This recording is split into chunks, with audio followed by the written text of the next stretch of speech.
Dina, it's that time of the year where athletes are now thinking, or maybe they are in relief and they're thinking, oh my gosh, I'm just done with training. I cannot wait for my off season or out season or transition. It doesn't matter what you call it. It's just a point in your year where you are not actively training as much. And I feel like a lot of us kind of celebrate that sometimes, right? Others don't. Now, here's the thing. This is going to be a really, really short episode because we're going to tell you about the mistakes that we've seen athletes make in their off season, and maybe not necessarily mistakes, but telling you maybe some things you should think about as you approach your off season so you have a more successful off season when it comes to nutrition. Now, of course, you may be listening to this and you're like, listen, I've got a competition. Like I'm right in the middle of my competition, because we realize that competitive events are year round, right?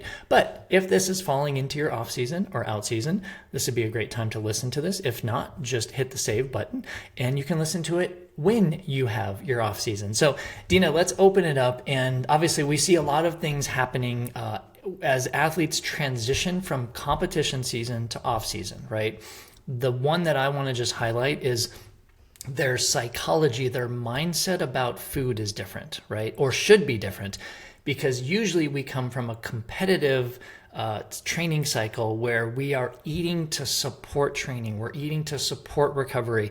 And then all of a sudden we have our last competitive event and tomorrow is the start of our off season. And we can't change our behavior that quickly. We can't change our mindset that quickly and say, oh, so today now I'm entering whatever it is, maybe a 1 to 3 month block of not having a lot of structured training.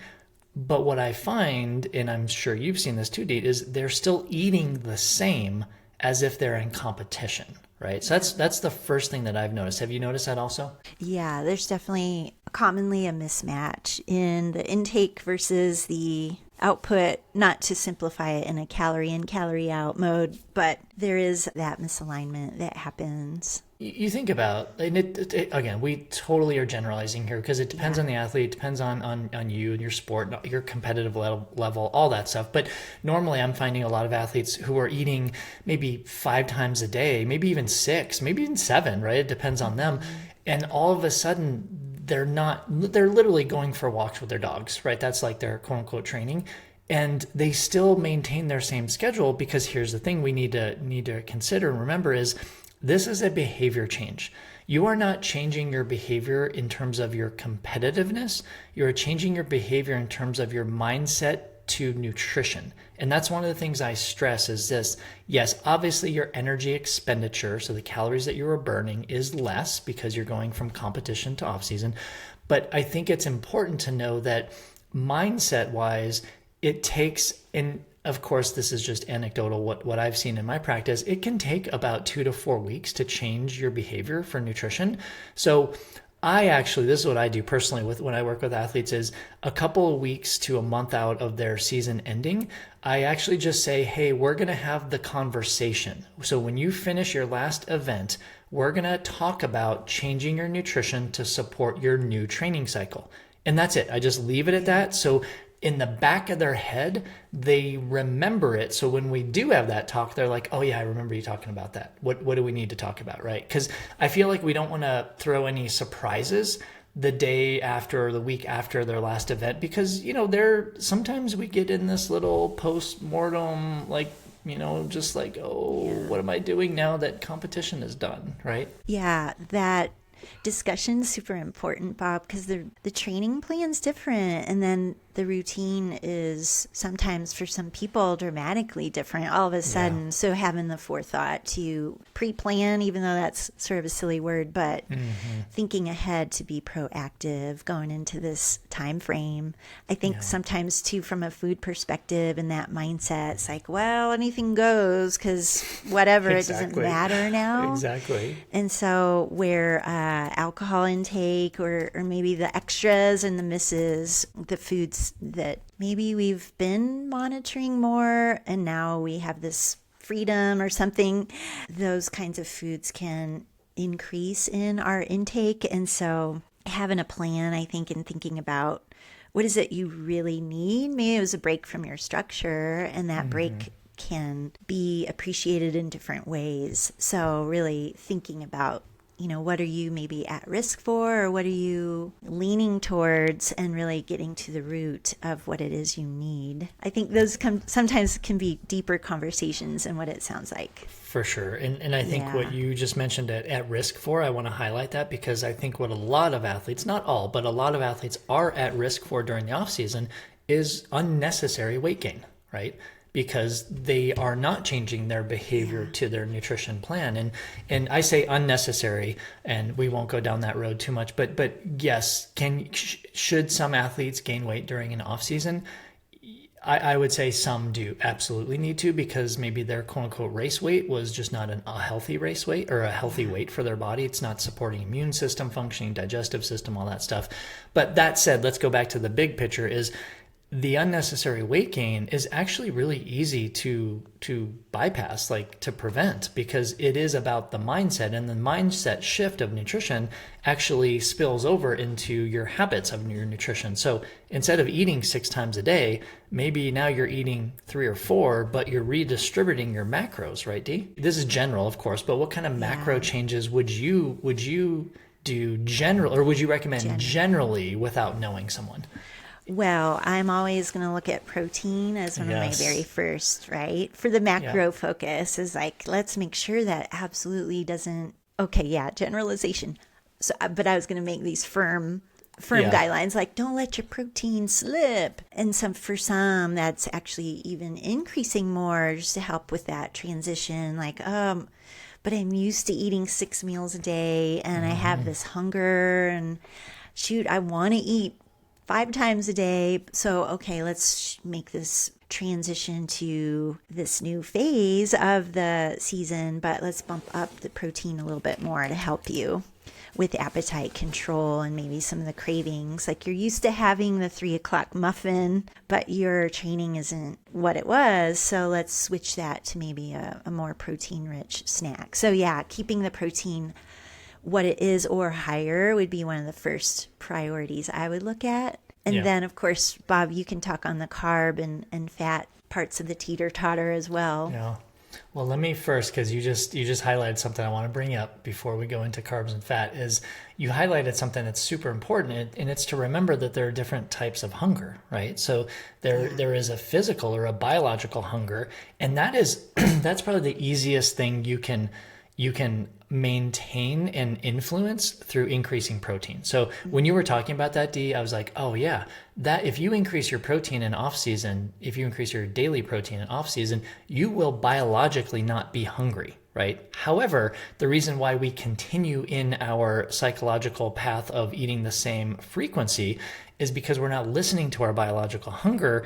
We're listening to either our habitual hunger, which is, oh, I have my 3 o'clock muffin, to your example, or emotional hunger, where, okay, here's the thing. In the off season, emotional hunger rings its bell loud, right? Because we get a little bit more sad, let's just say that, because we're not training, like we're out of our routine, we're not training, we don't feel fit anymore, we don't maybe sometimes look fit, although that's very subjective, right? So I feel like that rolls into the whole emotional, like, oh, I don't feel good about me right now, therefore I'm just going to eat blank, blank, blank, blank, right? So if you keep in mind that there's emotional hunger, biological hunger, and habitual hunger, the increasing protein will take care of the biological, right?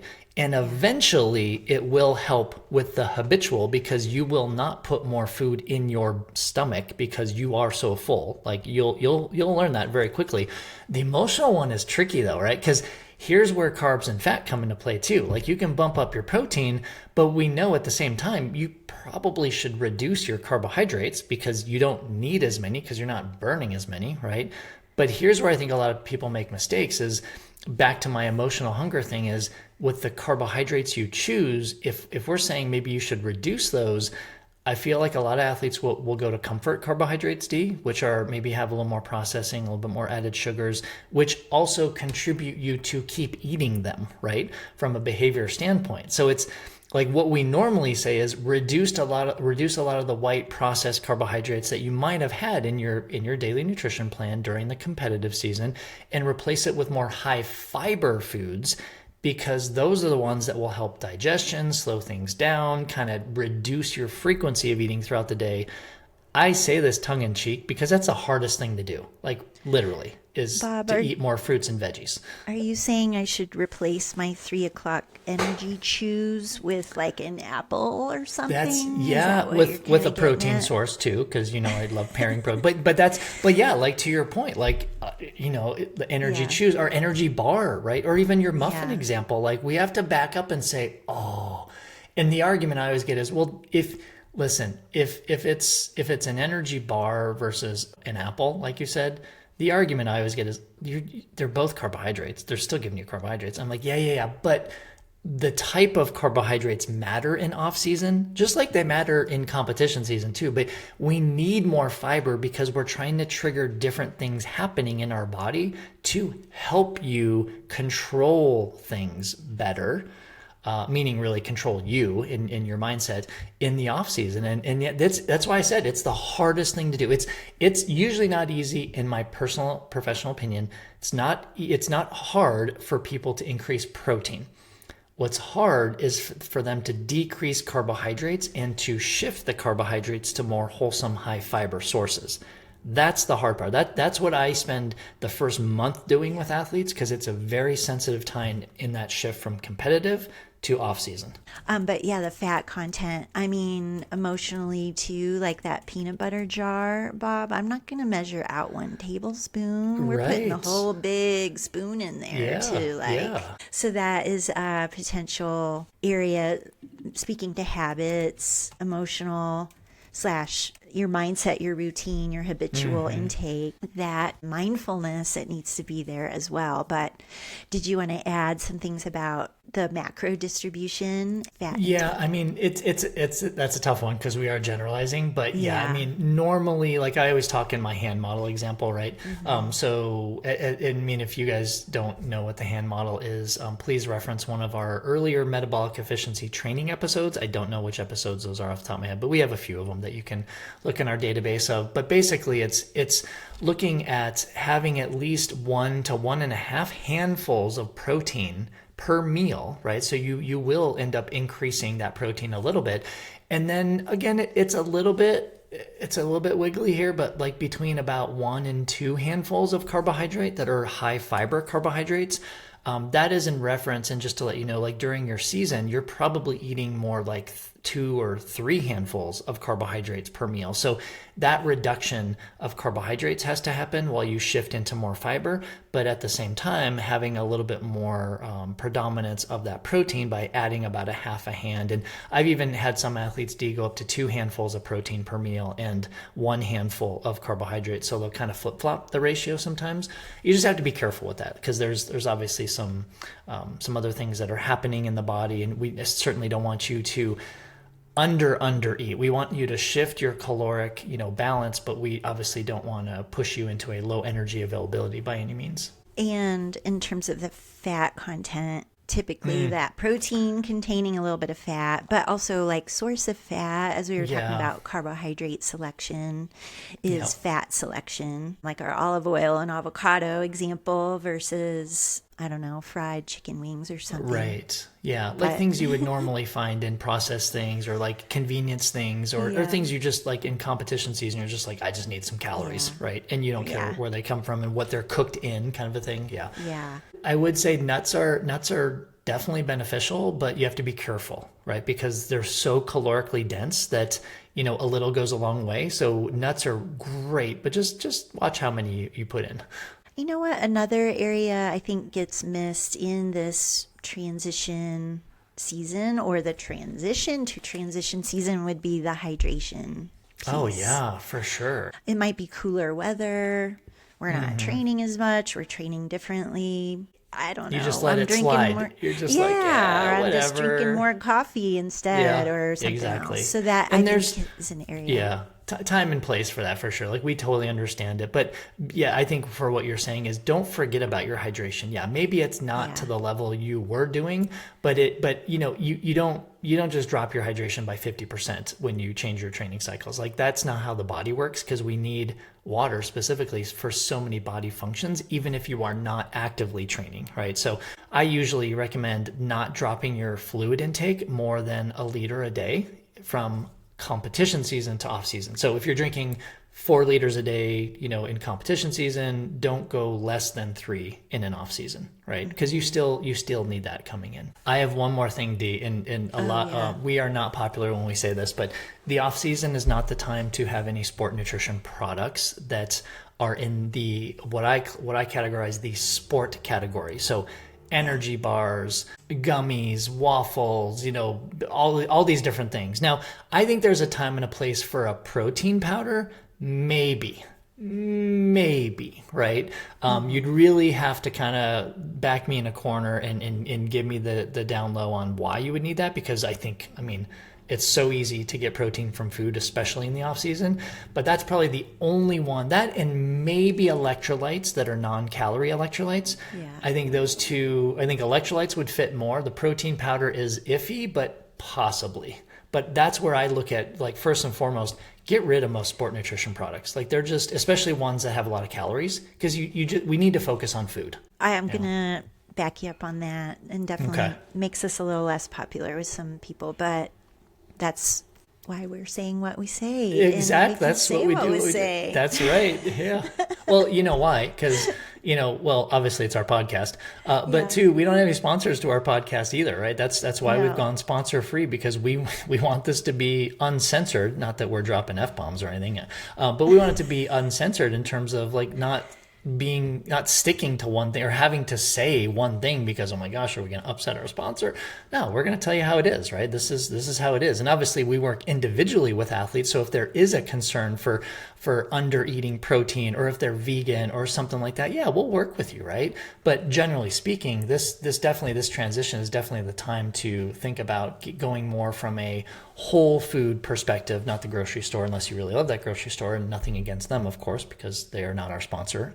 But more from, like, food that comes closer from the earth. That's kind of what we're getting at. Well, I think this was a good summary and recap of some very important pieces for our season that we're entering, or a lot of athletes are entering, some considerations, things to keep on the brain, and we're here for you when and if you're ready for some help to guide you through this season and get you ready for the season ahead.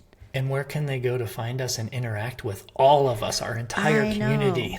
The Patreon app, Bob, on your smartphone is pretty slick. I've been using it more lately and really enjoy it. So Patreon app, totally free. And you can find us with the handle ISN Podcast. And you can join for free. It's super easy and quick. Would love to hear from you, your thoughts and struggles you might have in this particular transition season.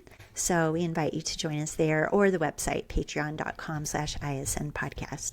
With that, we will sign off, and we can't wait to have you join us on our next episode.